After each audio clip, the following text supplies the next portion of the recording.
Okay, FlipGrid. This is what I've discovered.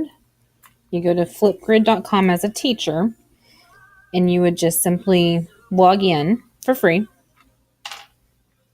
So sign up today, and then I just signed up with Google, and it fills in all your information for you. Probably won't let me redo this. And you go through everything. Title the grid, set your settings. Do you want them to be able to edit it? Do you want them to be able to leave responses? Things like that. And you can take every bit of it off except the bare minimum, which is what I did for my very first one.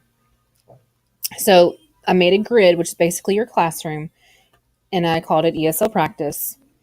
And then what I did is I created a topic, created a practice. Now you can create a new topic.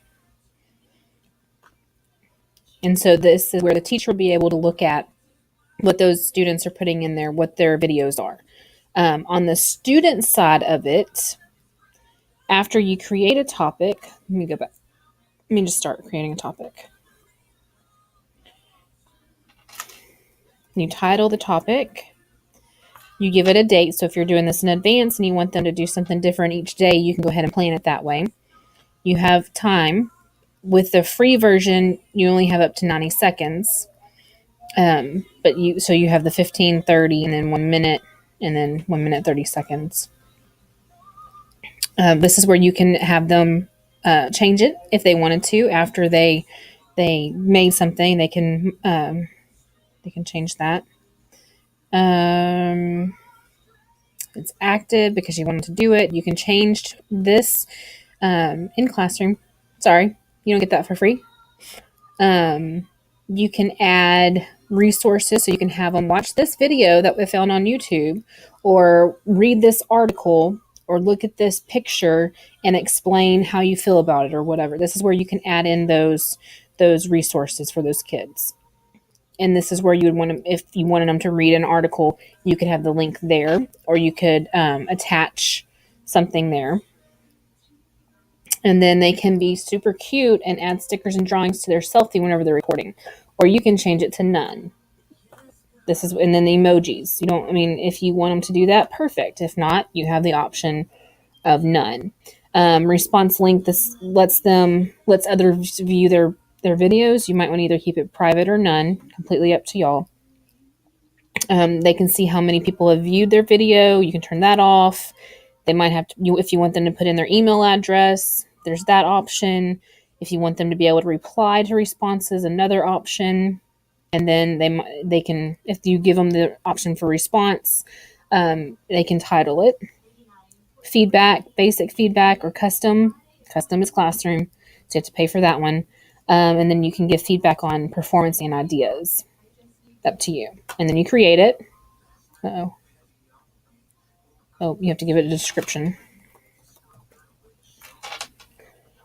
which is that actual question. So this would be where you would put looking at the video, or after you read this article, or after you look at this picture, or what is your opinion on whatever? What did you do this weekend? Things like that. This is where you'd put that question. That's kind of a big thing that I just kind of skipped over. Sorry about that. So after you create it, what will pop up is you will see 2 links. You'll see a link to your grid, to your classroom, and then you'll see a link to that actual topic. So really, the students that you want to do that topic, you can just give them this link, and they can do that one topic, and just this is where you can click to see all of them. Let me show you what this one looks like. This is to the grid.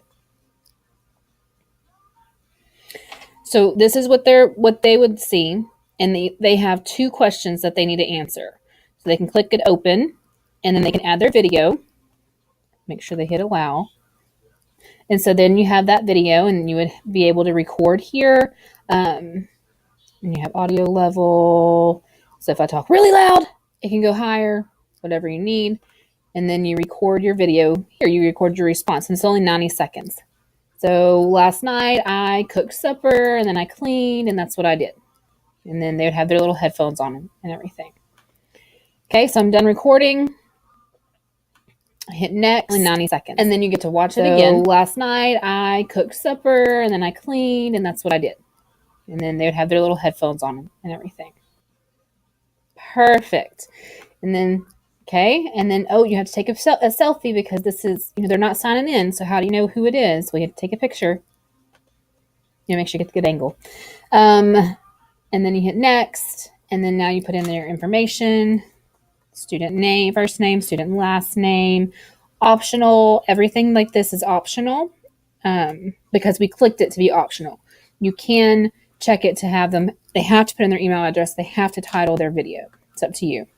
Submit it, complete. And then now you have this video. Let's go back to what it looks like on the admin side. So, you have those 2 links. This one brought you to the entire classroom where you saw all the questions. This link will just bring you to that one question. And so we recorded it for the first practice question, but not the second. So this is where you would do it again. On the admin side also, okay, so now let's go back to the grid. Okay. Oh, I have one response. So now the teacher can click that open.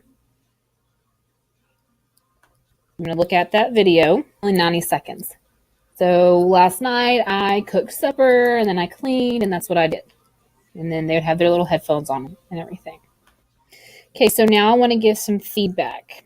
Here's my rubric. Performance. How did they perform? Oh, well, I performed the best possible. And then my idea, how good was my idea? And then you can hit make some comments. Your speech was great. Whatever you need to do. And then if I wanted to email this to them, I can go through and I can email. I would have to know their email. So it's probably beneficial if you want to give that feedback to them personally. It's beneficial to have them enter their email address. All right. And then share. If they didn't do that, then I can give this link to them and then they can look at that. I can also share it on Google Classroom if you have a classroom set up for them. It's up to you. You can also reply as the educator. Oh, there's an announcement. I'm so sorry. Oh, sad news. You have to pay for it. So just kidding. So you have feedback and then you can share it out. Okay. And then they can make as many as they want. As many. Let me go back to this here. So if that video wasn't good, I'm going to make a new video. And then you make a new video and then you submit that one. And you do that as many times as you need to. So that is a quick tutorial on FlipGrid.